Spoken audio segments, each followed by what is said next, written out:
Did ABBA just reform for the money, money, money? Will the Mixmasters ever reunite with Jive Barney?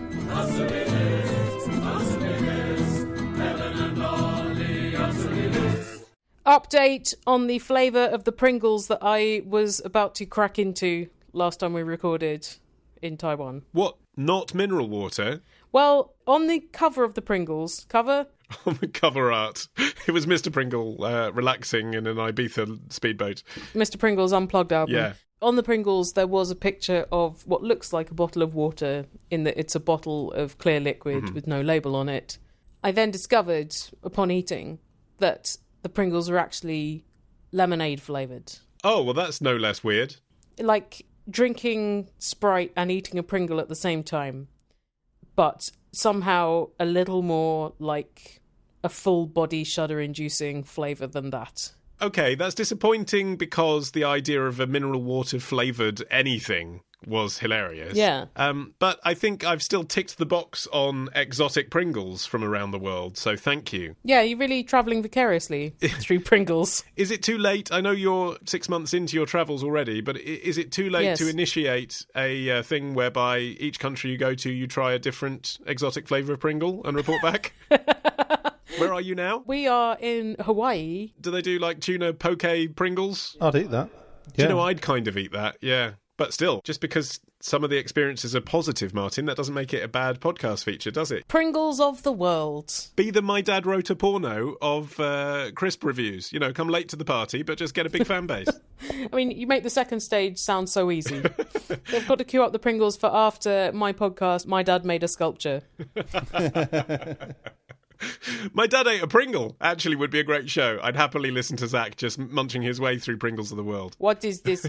This is a bit shit. Give me another one. It's a bit shit, but I'd better try another one. That's what it would go like. I'm subscribing now. I'm getting the Patreon and everything. Some other feedback as well on last month's episode. I must thank the dozens of you. It literally was dozens. I mean, it's probably 100 of you. I don't think you must thank them. I think you must acknowledge them. Yeah. All right. Your gratitude, I would say, is tepid. I'll rephrase. I feel obligated due to the sheer amount of correspondence to mention the dozens of you who got in touch to say that, in fact, there is a real-life Thomas the Tank Engine that you can actually get on and ride. I didn't know. Oh. I hadn't done my research. I just made what I thought was an offhand comment based on the fact that I thought I would have heard of it if it was a thing. Ollie, you haven't heard of nearly everything. Well, wouldn't you think if the Thomas the Tank, if there was a real train with Thomas's face on it, that would be a thing that you'd have come across in your life? But anyway, it does exist. And it is actually an official tie-in product with the Thomas and Friends family of branded experiences. Okay. I stand corrected and I'm excited, and I will be going to the next experience that's happening in my neck of the woods. Do you think, though, that a life-size full train with a face on it would be not cute but terrifying? Harvey's unpredictable, actually, about what he finds scary and what he doesn't. And there's psychological tricks you can use on 2-year-olds that even if they think they're scary initially, you can turn it around. So, for example, he's got socks with monsters on them. Yeah. It's a very crude sort of pencil drawing of like some eyebrows, some eyes, and an open mouth going, ah, you know. And the first time he put them on, he said, scared, and wouldn't put his own socks on that day. And then I just introduced the concept of, no, it's a friendly monster. He's saying, hello, Harvey. And now every time he puts socks on, he says, hello, friendly monster. Aww. So I just think, yes, although on the one hand, the idea of a kind of 200-foot-long juggernaut heading towards him with a terrifying moulded plastic face might scare him, I think there would be ways to get him excited. And basically, Thomas is his favourite thing in the world. He's actually recently just started using bust my boilers as an expletive. What is he, like a 50-year-old cheeky plumber?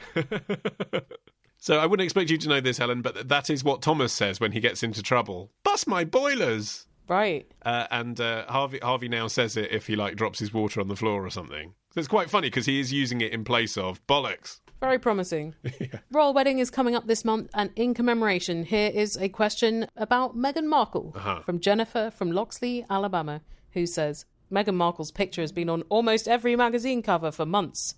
What Caravan? Yeah, Look In. Fishing Monthly. New Scientist. You give me a real Proustian rush mentioning Look In there. Oh, I know. I'm not familiar with it. What was in it? It was like Fast Forward, but for kids that watched ITV. Does that help you, Helen? No, I have seen ITV. Jennifer says, I've heard numerous stories about the upcoming nuptials, and I know of a few watching parties.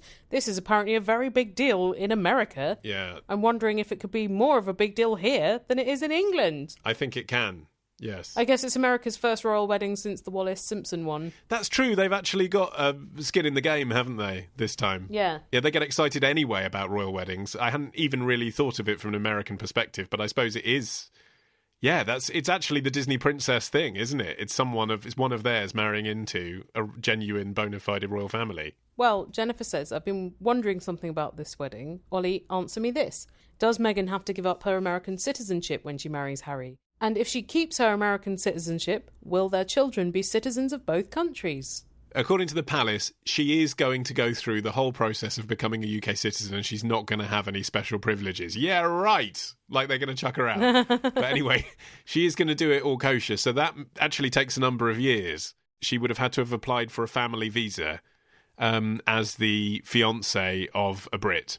Having obtained a family visa, you have to get married within 6 months to then be considered as a British citizen. The timing of the wedding does coincide with that. So, although I'm sure the royal family could pull the right strings, if necessary, to get her to stay in the country, they are actually getting married within the usual 6 months of having obtained a family visa. Just. So anyway, assuming that Meghan does qualify for British citizenship, I'd assume that she would choose. And I know that I have no basis for this, but with the royal family, you always just assume what they think. That's the great thing about them. You can just project onto them. Once she's a royal, we won't know because she won't be allowed to speak anymore. But I assume that she would choose to maintain her American citizenship as well and be a dual citizen, at which point, yes, their children would be joint citizens of 2 countries, but they would be in line to the throne of Britain. So I imagine they might relinquish their American citizenship if it conflicted with them ascending to the throne, i.e. if we were in a war with America. But given that Wills and Kate keep cranking out the kids, yeah, Harry and Meghan's kids are not going to have to be on the throne. I shouldn't imagine, no. But if you had to choose your royal parents, I think Harry and Meghan... Oh, undoubtedly. It's going to be a fun time. Yeah. You're not going to choose Princess Michael, are you? Oh, God, what's Princess Michael going to wear, given that the first time she met Meghan, she was wearing that blackface brooch? What's she going to wear to the wedding, like a full gollywog outfit? One thing, listeners, that you could obtain to enhance your enjoyment of this wedding of people that we don't know is listen to the Answer Me This Jubilee album. Oh, an hour of stuff about the royals that we made in 2012 for Queen Elizabeth's Jubilee, but stays evergreen. Still just as relevant, isn't it? Because same shit, different day in the palace, isn't it? Yeah, they don't have significant iOS updates to the monarchy. AnswerMeThisStore.com is where you go for all your Answer Me This album needs, including that one. Well, we've got a question about true royalty on the phone line. Hi, Helen and Ollie and Martin the Sound Guy. My husband and we noticed the Kylie Minogue range of glasses comes with a promotional cardboard cutout of Kylie in store. I can't get it out of my head, pun entirely intended. My husband's covering his mouth in distress at the moment. My terrible joke. But are the cutouts in Specsavers of her life size? Is that her actual height? It's driving me mad. Cool. Let me know. Thank you. Bye. There's a Kylie Minogue range in Specsavers. Yes. I think a lot of you will just have to let that information settle in before I deal with the answer. It's nice. I like it. If a Kylie Minogue range of glasses had to exist, I think they've done as good a job as you could possibly do with that brief. However, if you said to me, OK, name a celebrity who's famous for wearing specs. Yes. I was trying to remember if I'd ever seen Kylie wear specs that weren't sunglasses. Well, I mean, on her current album artwork and video, I mean, bearing in mind she has now a range of glasses in Specsavers, she isn't wearing glasses at all, sun or otherwise. Well, maybe she only has to wear them for reading and computer work. When you think about it, it's quite hard to think about celebrities that are always in glasses, isn't it? I mean, who is there? Prue Leith? Prue Leith is a spectacles icon. Yeah. Sue Perkins. Good call. But it's always the same style, so you wouldn't want a glasses range from Sue Perkins. You would just want the one true Sue Perkins pair of glasses. Actually, I've got another one. Brains from Thunderbird. What about Elton John? Did he ever have a Yeah, line Elton of John, glasses. that's a good one. Yeah, no, Elton Or John, Timmy Mallet. Elton John's an interesting one because, like, in the 70s, he was known for outrageous glasses that no one would wear because they're crazy. But now I can see, I guess, essentially, elderly gay men like Elton John would wear Elton John glasses, wouldn't they? So actually, it's not a crazy idea. You know how Trevor McDonald does the ads for Vision Express? I don't. It's really po-faced, like actually almost offensive. Aww. Like he only gets away with it because it's Trevor McDonald, but the advert's like, I was there when the wall came down, cut to clip of the Berlin Wall falling down. I was there when important moments were made, cut to Nelson Mandela giving a speech. And I saw all this through my Vision Express glasses, Yep. which you get a second pair for £20. That's it. Yep, that's the message of the ad. Yeah. Ah. And it does cheapen like the last 70 years of current affairs reporting that Trevor McDonald's been part of. Kylie has no such qualms. No, but I just wonder whether actually now, because of this Kylie range in Specsavers, Vision Express might want to up the ante and get a Sir Trev range. But have you been into Specsavers and seen a cardboard Kylie? I have. And is it a 5 foot tall cardboard Kylie or 152.4 centimetres tall Kylie? It is. It is a life-size cutout of Kylie Minogue. According to the Specsavers website, it is a life-size cutout. I must say I didn't measure it when I was there, but it does seem to be about 5 feet, yes. I would say a foot and a bit smaller than me, yes. Life size in the form of cutouts or statues often seems smaller than life size, so I'm surprised they didn't increase her by, say, 10% to appear more like life size. But then they couldn't say it was life size, and they wanted their press release to say life size. It's clever of them to have the cardboard cutout because it means loads of people will be doing Specsavers publicity for them by taking pictures of themselves Selfies. with Kylie. Yeah. Posting them, haha, look at me, I'm with Kylie. And also, what's great is she's in a glamorous, sparkly gold dress. Like she's presenting at the Brits or something. Yeah, she's Kylie, right? That's what she sleeps in. I don't know, I can't put my finger on why it's funny, but there's something funny about that in a drab branch of Specsavers with a lot of Specsavers employees around her. Kylie's height is a matter of some dispute. It's usually listed as 5'1", but I found this quote from Dannii Minogue, her sister, in a Smash Hits interview. Oh, a credible source. Where she is asked, tell us something surprising about Kylie, and Dannii replies, she lies about her height. Kylie always says she's 5'1", but she is so not. She is actually 5 foot. 5 foot actually sounds like a Stock Aitken and Waterman boy band that she might have worked with back in the day. I think Stock Aitken and Waterman didn't make the mistake of putting numbers in their band titles because they know that sometimes you have to throw out a band member or people leave. I'm thinking now whether there were any. Yeah. Big Fun. Didn't say how much fun was required. Yeah. Bananarama. Could be a duet, couldn't it? Could be a bunch of bananas, could be a single banana. Could be a diorama of bananas. If you've got a question, then email your question to answer me this podcast at googlemail.com. Answer me this podcast at googlemail.com. Answer me this podcast at googlemail.com. Answer me this podcast at googlemail.com.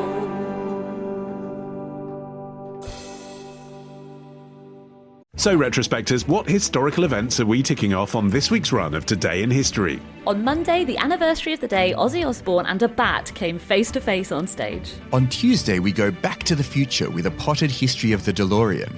On Wednesday, why is the Pope guarded by those guys in floofy hats? On Thursday, how the Rock and Roll Hall of Fame ended up in Cleveland. And on Friday, was Henry VIII really an asshole, or was it just the result of a jousting accident? We discuss this and more on Today in History with the Retrospectors. 10 minutes each weekday, wherever you get your podcasts. Time for a question from Liz, who says, I'm an American living in Germany.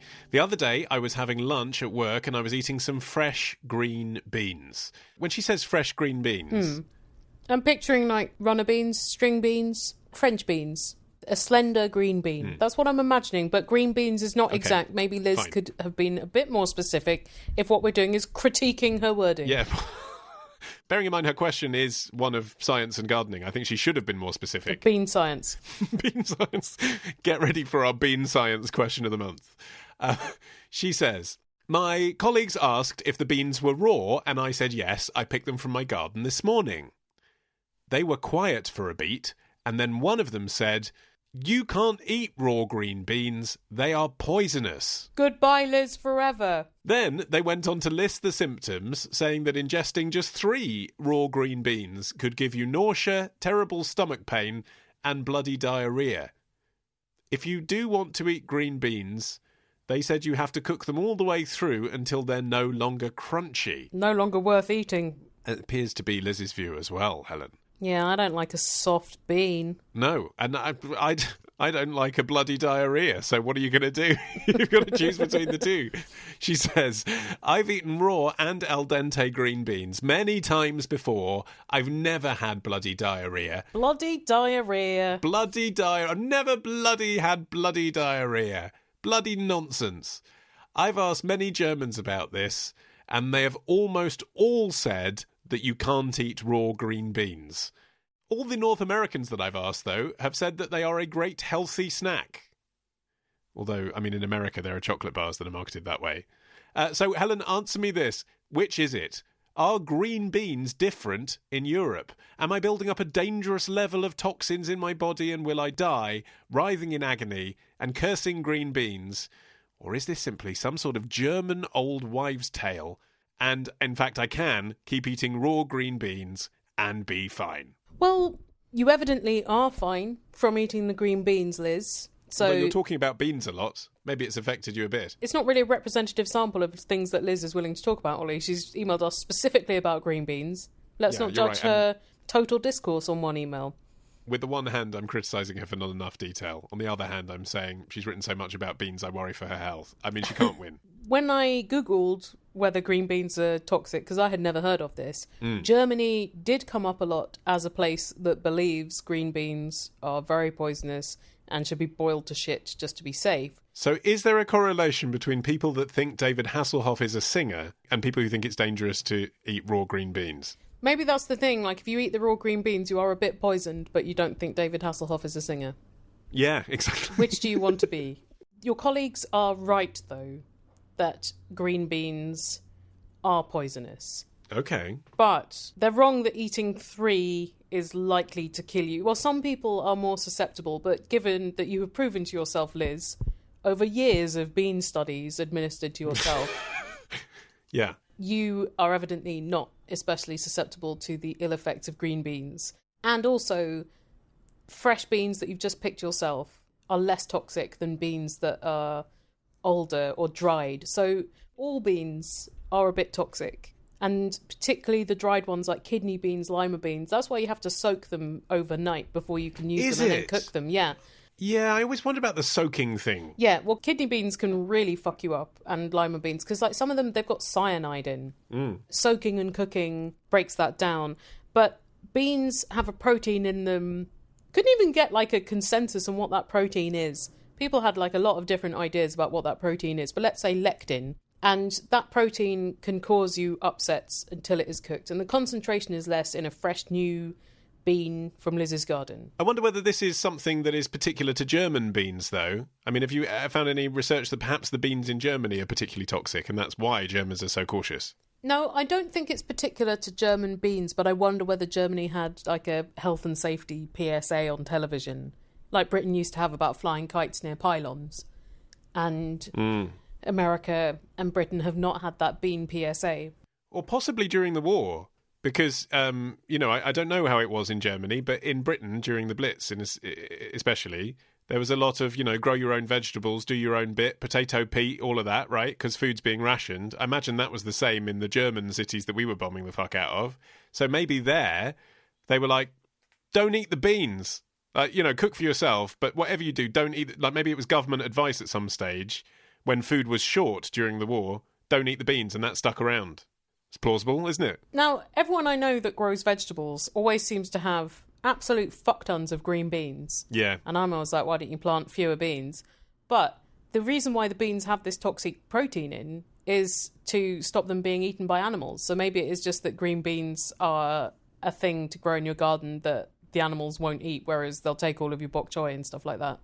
I read this horrible story from this woman saying, I didn't know that beans are supposed to be toxic, and I made falafels out of unsoaked kidney beans, and they were really delicious. And then my husband and I were doubled over vomiting blood. Wow. Jeez. I was reading National Geographic food magazine the other day, as one does. Fun. I was reading about hummus recipes. How many different ways are there to squash up a chickpea? Well, exactly. And you'd think, actually, for a magazine that's all about, travel the world, see everything that it has to offer, like their culinary piece about essentially all of the Middle East, from Syria to Israel to Iran to Lebanon, was about hummus. But anyway, what it said was, try making hummus using different peas. And I thought, fuck, I've never thought about that before. You haven't? Would you entertain that idea, Helen? Well, it's not technically a hummus, is it? It's a lentil paste or a broad bean. They disagree. Absolutely. One of my favourite restaurants in London, El Parador, where I've been to with you, I believe, they serve a really delicious hummus-like dish, which is broad beans and garlic. Really changed my attitude towards broad beans, which are otherwise absolutely lacking in any merits. Sure. And now I know they're poisonous, I feel much more comfortable in slagging them off. You feel validated, yeah. Yeah. So bean pastes are a common factor in so many cuisines. So yes, I would. I'm open. What you appear to be saying is, if you take chickpeas away, it's not hummus. That's the thing that makes it hummus, right? Everything else is negotiable, but it has to be chickpeas, yeah. But if National Geographic food magazine have their way, Helen, and the world starts using different pulses, puts baked beans in it, calls it hummus. Oh, come on. I know they're a very influential organ. They can't use their power for ill. My concern would be, where would it end? You know, then anything can be hummus. Eggs are hummus if you start doing that. Well, it's paradise for you because you love hummus. Yeah, but what I'm saying is, if we get into a world where people take a sardine and mash it up with, garlic, tahini and lemon juice and call it hummus, I'm killing myself. You really fear change, don't you? I'm Any very little pure bit of in what I change believe. to hummus could open a gate to hummus anarchy until the world is just a paste. Everything is paste. I'm trying to build a website to bring tourists to Radlit, but when I open it up on my smartphone or tablet, something goes wrong and it just looks a bit shit. Unlike Hertfordshire itself. Well, try building that website using Squarespace on desktop and devices. It will look simply ace, as well designed as Hertfordshire with all that lovely green space. County of Opportunity and Stevenage.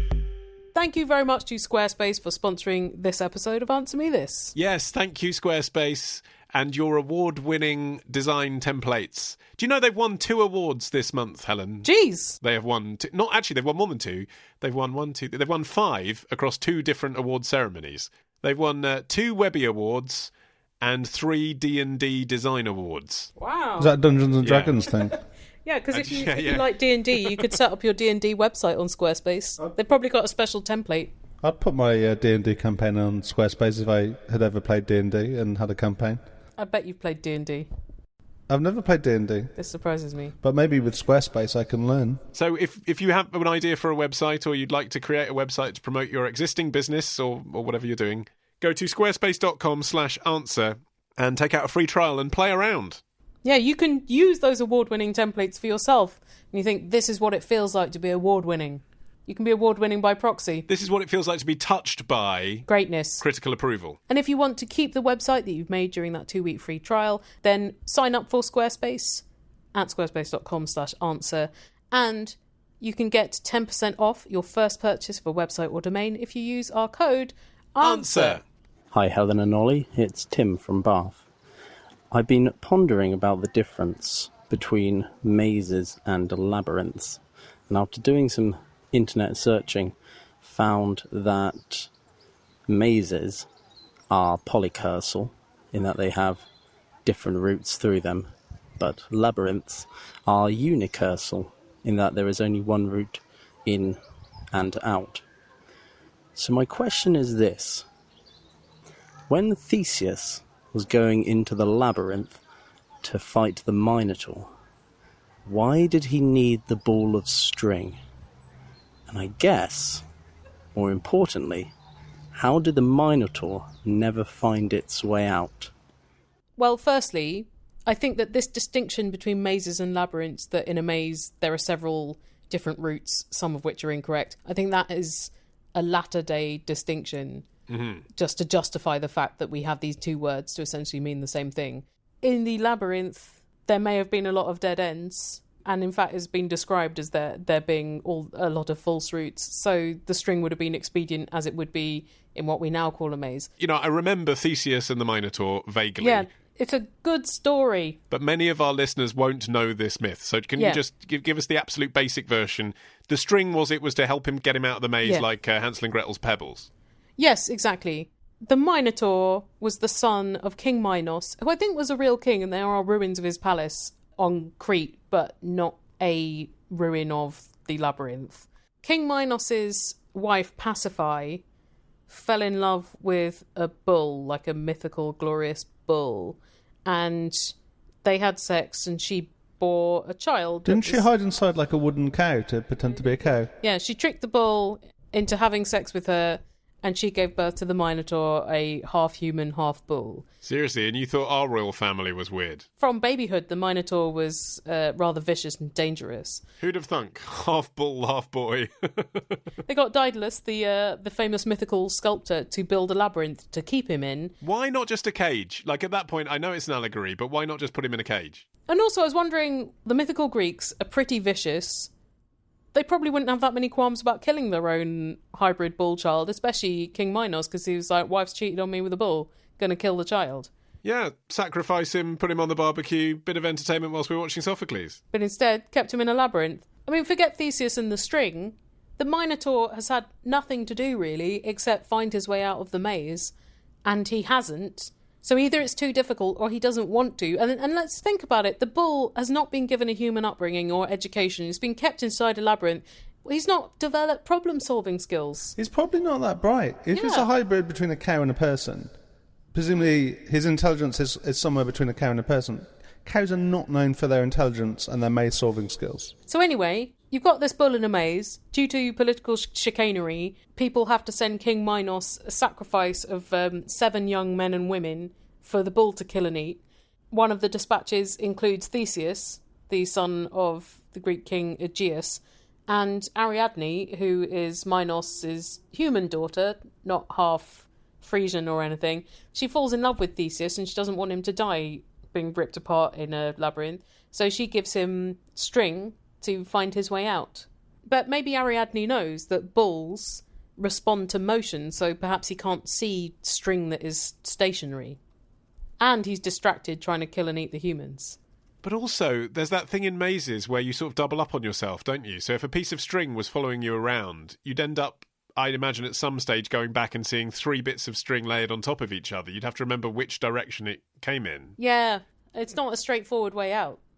I have a lot of questions about the labyrinth. For instance, is it just full of piles of bullshit? And is it cleaned regularly? Because there'd be a lot of human remains in it from the sacrifices. Yeah, it'd stink, wouldn't it? I wonder if they have like movable gates so they could like partition off the Minotaur into a certain part of the labyrinth so cleaners could come in and like get rid of all the dead bodies and bullshit. And is David Bowie in it wearing a leotard? Then that's a maze that a lot of people would like to be in. Yeah.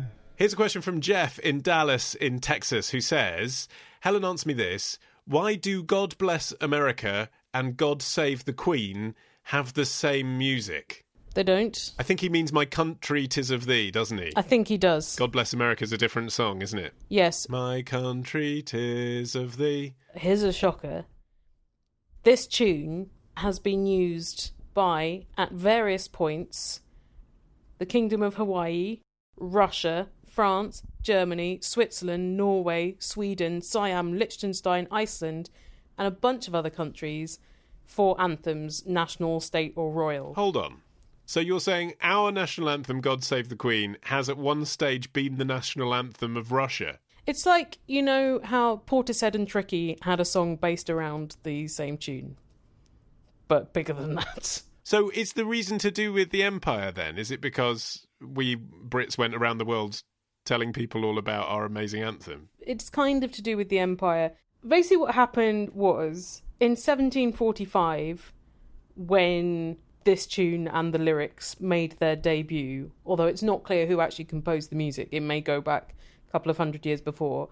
But in 1745, a man called Thomas Arne, who I think also did Rule Britannia, he did the current arrangement of the music. The current dirge that we all know as the song that makes us proud and the blood pump through our veins as we down more alcohol to make ourselves feel happy. In September of that year, the cast of a play at the Drury Lane Theatre sang his arrangement of this with the lyrics as a rousing patriotic anthem at a time of trouble, and it was a roaring hit. I bet it was. If it was a popular song at the time... Absolute banger. It would be like doing the God Save the Queen to the tune of Despacito or something, wouldn't it, the Commonwealth Games? It was like when everyone was doing lip dubs of Call Me Maybe. Yeah, exactly. All around the world.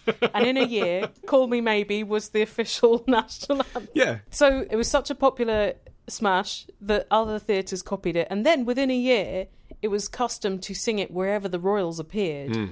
And at some point, it became the world's first official national anthem. Oh, I other see. places had so then had other people, anthems, kind of like opening their own branches of McDonald's, other people thought, well, we'll just copy the template. We'll have the same song and we'll have a national anthem, but with different lyrics. Yeah, so you could say that because Britain had this outsized influence around the world, and also because a lot of royal families were linked around Europe, this song made its way internationally, but also it was in hymn books internationally. So a lot of places just put their own lyrics on it because they're like, wow, this tune, da da da da da da, we could remix that locally. So it's all over the fucking place. And My Country 'Tis of Thee is an 1831 riff on the theme when a 24-year-old theology student called Samuel F. Smith was either translating some German hymn books as part of his theology studenting, or he was studying in Germany and noticed that German students every day sang a hymn and hoped that American students would do the same, so took this tune and added the lyrics. And actually, My Country 'Tis of Thee was the national anthem of the US until the Star Spangled Banner was adopted in 1931. The Star Spangled Banner is such a better song, isn't it? It's also a British song, though. Oh, really? Originally. Don't tell me Ed Sheeran wrote that one as well. I don't know if you've heard, but the former Prime Minister, Tony Blair, has written a book. It's about Gordon's temper, being pals with George Bush, and the untimely death of Robin Cook. I'll go to answermethispodcast.com/audible and download it for free and listen to him reading it while I lie in bed pretending to be Cherie. Yuck. Our Audible promotion is still running, but only until June the 30th. This particular offer where you get to have 2 free audiobooks, not just one, 2, is only running till June the 30th, so go get it now. Yes, or in the days between now and June 30th. Yeah, I mean, when I say now. Because some people like me put things off till the last minute. Yeah, sure. We're just saying that last minute is June the 30th. Yeah, if you're that person, diarise now. Send yourself a calendar alert or whatever for June the 30th. 29th of June. Yeah. Just in case it's time zone sensitive and Sure. you go in after the appropriate time on June the 30th. So let's just say this ends on June the 29th. Get it done by June the 29th. And then it's like when you get your tax return done early, you can be smug on the deadline day. Just like that. You feel so free. It's more fun than a tax return. It is so more fun basically, than the that. deal is Audible have an excellent service offering hundreds of thousands of audiobooks. And if you're a subscriber, remember, then you get one a month for your monthly subscription. But you can take a free trial and get a free audiobook, which is yours to keep, and a second free audiobook, which is yours to keep. You could get the sequel to the first one. And it's dead easy to sign up for. You just use your Amazon account. And by doing that, just by doing that, Audible send us money to say thank you for referring you to them. For every one of you. It doesn't matter if you never pay anything and you cancel and keep your 2 free audiobooks. Yes, those don't evaporate on June the 30th. Those are yours you get to keep them forever. Yeah. And you can listen through the Audible app and stuff as well, so you can listen on your phone. You don't have to sit in front of your desktop computer like a trader in the 80s. Do go and check it out. There are some Audible originals on there now as well. Oh, yes. Which is kind of like the kind of audio version of, Netflix stuff. So, for example, there's a comedy panel show with Ian Lee based around questions. That's an original idea. There's John Ronson's The Butterfly Effect about the porn industry, or as John calls it, porn women. Porn people. Porn people. I met a lot of porn people. Also, there's Bill Bailey and Richard E. Grant doing The Jungle Book. I'm intrigued by Whoa. That that. does I don't sound know fun. who's Baloo, but I imagine Bill Bailey. Richard E. Grant will play like the more serpentine characters, won't he? I don't know. I don't know if it's just the two of them or whether it's like a full cast of 50 people and they're the two famous ones, so they get the cover art. Don't know. There's only one way to find out. Go on Audible and get it for free. Yeah, that's right. All you need to do is go to answermethispodcast.com/audible. Here's a question from someone who calls themselves a concerned atheist. Okay. And he says, I'm in my early 50s and divorced. A couple of times over the last year, I've met a very nice lady, once at a friend's birthday party and once at a dance, Aww. and we got on quite well. Ooh. I'm already feeling a stirring of the loins, aren't you, Helen? I like a little bit of matchmaking. Well, he says, last Sunday I met her at church where she was handing out hymn books. At the post-service coffee and bickies, we got on like a house on fire, and I think there's definitely an attraction there. Now, was there, sir, or was that the bickies talking? We all get a bit giddy around bickies, and we're not in control. One too many post-church bickies, and suddenly everyone's a raconteur.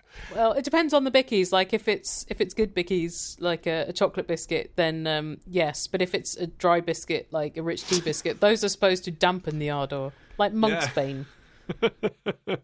So something sexy is happening around the coffee and the bickies. Sure. What's the trouble? A little bit of asking around revealed that she's divorced, so I think I'm in with a chance. Ooh. I think we're all rooting for you, concerned atheist. Ask her out. Ask her out. Don't wait for another chance interaction. Write on a bicky. Would you like to dip this in coffee with me sometime on a date? Yeah. But, Helen, answer me this. When do I tell her I'm an atheist? I only went to church because I was bored and felt like singing some hymns.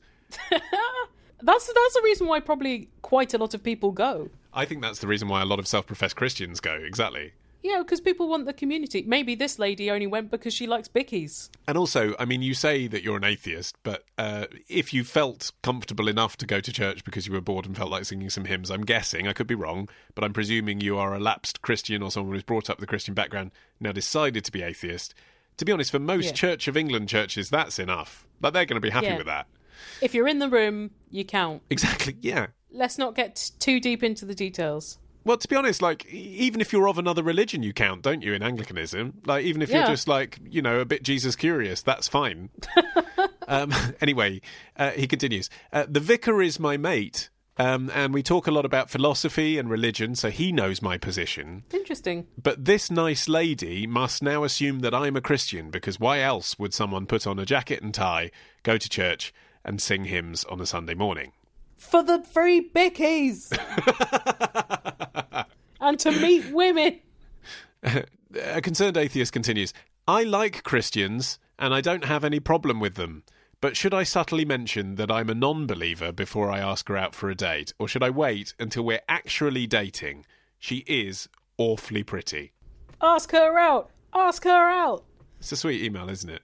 I think this is very sweet, and I don't think it's too much of a problem because she was just there handing out hymn books. I've done that, and I'm an atheist because I like having a little chore to do, and you turned up to church just for the sake of being there, so it shows that you're not viciously opposed to religion. Dawkins probably doesn't go to church to have a nice sing-song and some free biscuits, does he? You've shown you're at least Christian tolerant, haven't you?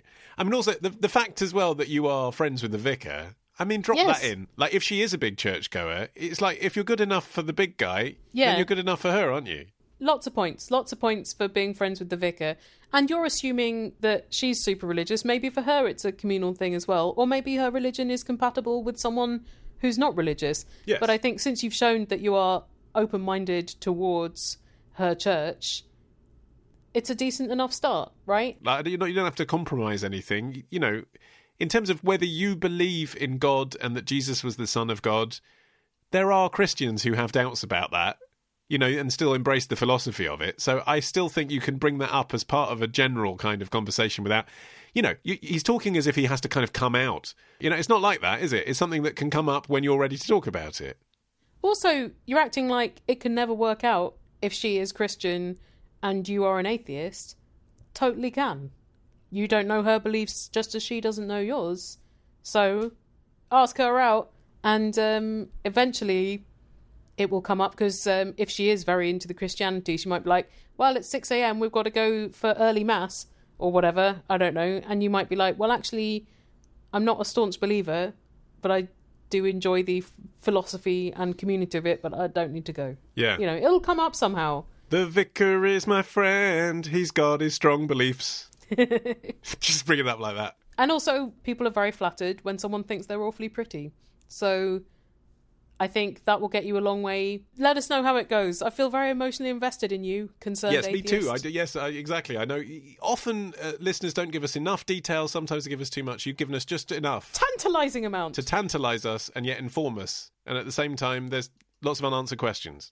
You sound like a kind and open-minded person. Exactly, yeah. Give us the next instalment of your private life. Well, that brings us to the end of this episode of Answer Me This. But we need your questions to make more episodes of the show.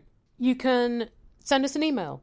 You can Skype or phone us. You can send us a voice memo via email. That is the safest way to get your voice into the show. I don't care how it gets here. Just get here if you can. All of our contact details are listed on our website, AnswerMeThisPodcast.com. One thing you could do while there, as well as following us on Facebook and Twitter and checking out our classic episodes and albums like the Jubilee album, is vote for us in the Listener Choice category at the British Podcast Awards, which are happening this month. Yes, it's dead easy, actually. I mean, if we genuinely are your favourite show... Or, top 5, you could probably submit multiple entries. If you feel moved enough to think it might be nice for us to win an award, all you do, you go to BritishPodcastAwards.com/vote. All you do is enter the words, answer me this, and it knows who we are. That's it. But other things you can do to support us is listening to our other work. Yeah, my podcast, The Modern Man, is at modernmanwith2ns.co.uk. Recent episodes of that, I have met a professional declutterer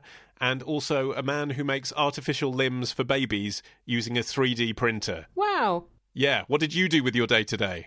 The Illusionist is ongoing at theillusionist.org. There's a very good episode recently about Welsh Patagonia, because they speak Welsh in Argentina. But also, I'm doing a bunch of live shows this month and next month in Australia and the US. Some of them are with Radiotopia and The Bugle. Some of them are The Illusionist Live. But all the events are at theillusionist.org/events.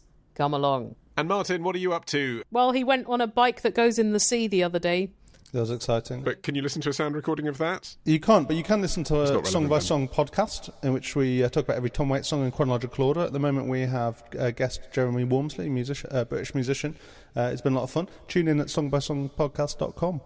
And there will be a retro episode on our podcast feed halfway through the month, a trip through the Answer Me This archives. Otherwise, we'll be back with a brand new Answer Me This on the first Thursday of June. We hope you rejoin us then. Bye! Helen and Ollie,